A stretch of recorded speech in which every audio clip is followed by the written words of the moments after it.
Hey everybody, this is Cassandra Keller Zeisler. Now I recently got married with Better Homes and Gardens Real Estate. It's still weird to say. And anyways, I'm here with Mike Petrovich of Petrovich Team Home Loan. And we decided to start doing something a little bit new this year. Hi, Mike. And we're going to start, we've been keeping up with the market, this crazy market that we've been in this year. So with a company called Keeping Current Matter. Very appropriately named. And I post on Facebook, I post on my Google page, but it's come to my realization that people seem to really enjoy quick little videos on this information as well. So we're gonna start doing that. And today we're gonna cover a topic, the most recent article that has come out, which if you're not familiar with Keeping Current Matters, it's a company that interviews quite a few chief economists throughout the country to be sure that realtors have the information that they need to assist in making proper suggestions and advice to their clients. So today, appropriately, if you have been in the market at all, you will know how crazy it has been. And today we're going to cover, will the housing market maintain its momentum? So Mike, before we get started, I would like for you to just give a little bit of information. I've worked with you for quite a few years, but about yourself and how long you've been in the business. So I've been doing this for 19 years. So I've seen everything. Oh, here we go. There we go. I'm working at home. So I've been in 19 years. So I did go through, I know people are talking about this market with house prices going up so much, low rates. You know, is this a bubble? I did go through the actual bubble in 2008. So I can kind of talk about that, how this is different. And it's my opinion on what's going to happen with the market. But yeah, 19 years in mortgages. That's a long time. Yeah, you're an expert now. Okay, so just a recap of, and their articles are not super long in the first place, but just a recap of kind of what they have going on. So last week, the existing home sales report for the National Association of Realtors shows that the sales have dropped by 3.7% compared to the month before. But this is the second consecutive month that sales have slumped like that. So some people have started to see this as the red hot real estate market cooling down a little bit, but I actually don't think that's the case. And another reason that could be happening is our extreme lack of inventory. There just aren't enough homes to buy. So that would have been my take on it even before this, but then they did interview Lawrence Young, who is the chief economist at NAR, and he actually explained his take on it was the sales for March would have been measurably higher had there been more inventory, but the days on market are swift, multiple offers are prevalent.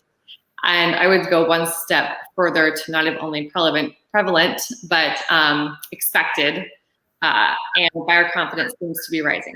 The last part was actually referring to rising as in post-COVID. It seems like more buyers are out and confident, and that is why we're seeing such a mass existence in these multiple offer situations on almost any price point right now.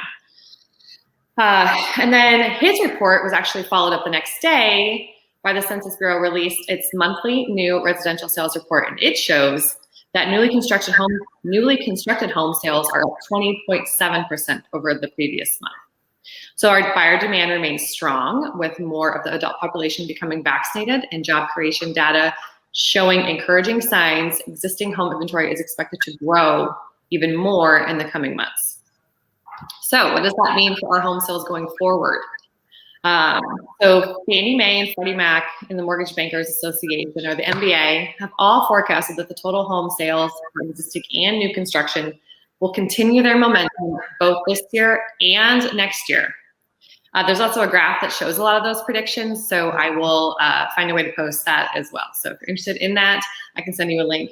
But I think the bottom line is that it's not the same as 2008. Those are completely different circumstances.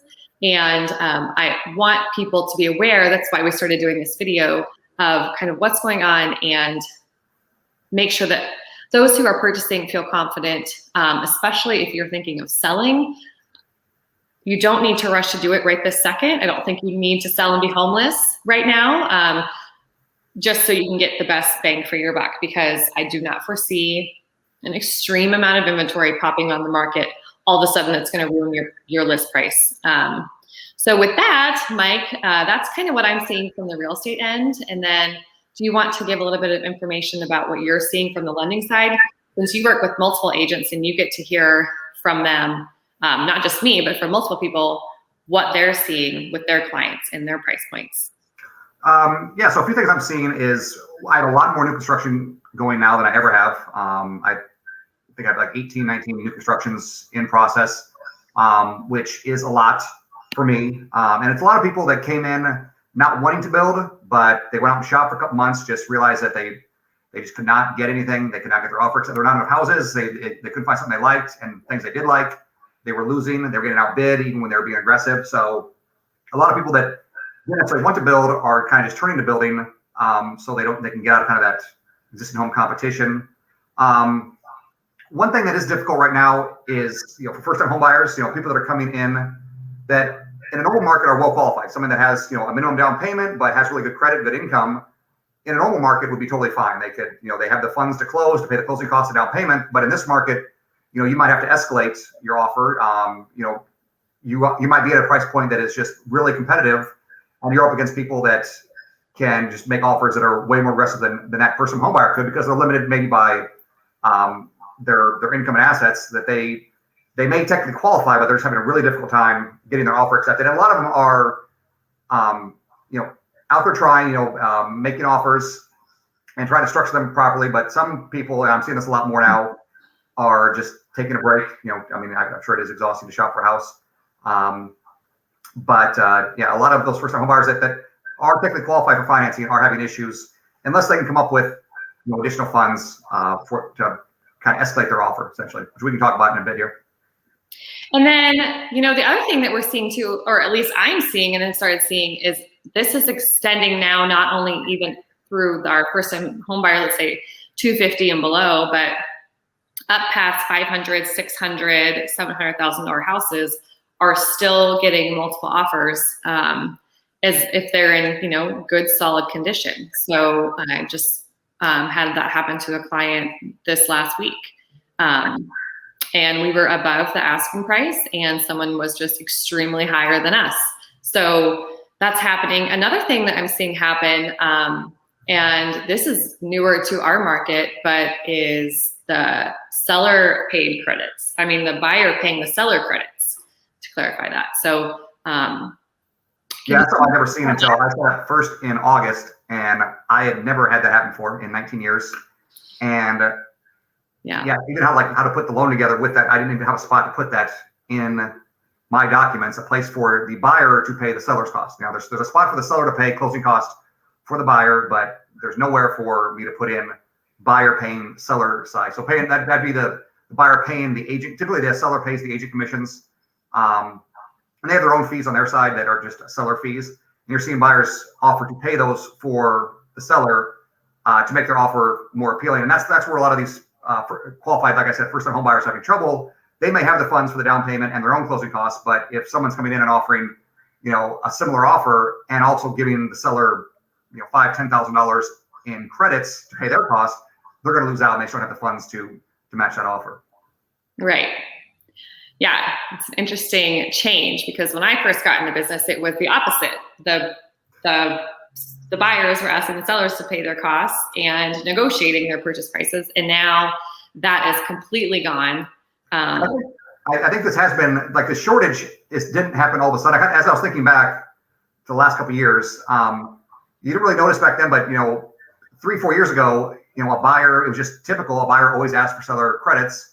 And you'd see things like, the list price was this, and the buyer offered this much below the list price, asked for credits, and still got the house. And then, maybe 1 or 2 years ago, I started to see seller credits a lot less. So now the option to offer, asking the seller for credits started to kind of go away. So the market was becoming a little more of a seller's market over time. And now we've kind of just hit the point where now it's like this, where the seller credits are completely out the window, and now buyers are paying the seller's price. And that's just a long-term trend where they're not building enough houses. So builders just, I've looked at charts like this. Builders just have not since 2008 have not built enough houses to replenish what's needed in the market, and it's finally just kind of really hit. And builders I talk to, I don't know if you're seeing this, but back in 2008, builders were building like crazy. They were building multiple houses. They were overbuilding, and they got caught when the market crashed, and they got stuck with a lot of houses they couldn't sell. So a lot of builders are maybe still shell shocked by that. And you have builders now that basically have a set number of houses they want to build every year. And even with the market being as crazy as it is, they still say, hey, we're not adjusting our plan. We're just going to build, whatever it is, 24 houses a year, 36 houses a year. And we're not going to, and we don't want to escalate that. They're still being very cautious about how much they build, even though the market is, building's up 20%. A lot of builders are just saying, I have my process, and I'm not deviating from that. Yeah. Not like they did back in the day, because they don't want to get stuck. Just like a buyer, is worried about the market dropping out. Builders are worried about being stuck with houses, so they're just not really being aggressive in how much they build. At least the few that I'm talking to. And then one other thing I want to touch on for the last thing is, so when these buyers come to you, and is there anything that you see commonly for financing that you feel like they could adjust, or monthly payments that they could look at, or what's your, maybe like a couple tips for buyers who are looking to set themselves up for when they are ready to purchase, or maybe just improve their purchase power over this next couple months for when they start to tackle this? Well, things I look at are obviously debt to income ratio. So if they have consumer debt that's holding them back on their price point, I will, maybe suggest, paying things off. If you have this credit card, this, some small debt, it's going. I look at the payment and the balance. So if there's a small balance with a high payment, paying that off can affect your max price points. If someone's coming in with limited assets, and I know they're going to have trouble in this market, I might ask, hey, do you guys have someone that can gift you money, just to have those extra reserves if needed, if you do need to escalate your offer? Do we have, you guys have the funds to cover what I'm telling you the cash flows is, but if you need to pay the seller's closing costs, or if you need to escalate past the appraised value, is there someone that can help you out with that money? Because a relative can't gift money to cover that. The big thing that I'm seeing, so occasionally, even though it's just me at this company, it's a company of one, I will occasionally get buyers making an offer on the same house. So I'll be able to see everyone's offer on the same house. And someone over here, this happened recently where one buyer offered a set amount, and it was a higher amount, and then one buyer offered a lower amount, but they offered to pay extra if the appraisal came in low, and that higher amount did not. So they basically said, in a typical market, you would say, hey, I'm going to pay this much for your house, but if it doesn't appraise for that much, we're going to renegotiate the terms and I might walk away if the appraisal comes in low. But right now, appraisals are coming in a bit low sometimes. So a buyer that comes in and says, hey, even if the price is low, I'll still pay the difference, because you can't get a loan above the appraised value. So we have to adjust the terms, and you'd have to bring in that difference. If it comes in $10,000 lower, you got to bring in an extra $10,000. So in this case that I'm talking about, this buyer won over a higher offer because they offered to pay anything above the appraised value. So that the seller took that safer bet and said, even though I have a higher offer over here, if that appraisal comes in low, this person could walk away, whereas this person said, I'll pay this amount regardless. And they went with that lower. So by offering to do that, you could get a better price and still get, offer a lower price and still get your offer accepted. Yeah. I've really seen lately that the name of the game for your offer is making it as clean and attractive to the seller as possible. I mean, they pretty much want something that is set in stone with, you're not going to back out. So, I mean, you're willing to cover everything. And so I hope you guys enjoyed our little video, and we will be planning to do more of these. If you have a certain topic that you want us to touch on, please let us know. Otherwise, I hope you have a great day, and you can always reach us day and night. We're here to help you. So thanks again, Mike, and I'll look forward to the next time we do this. See ya.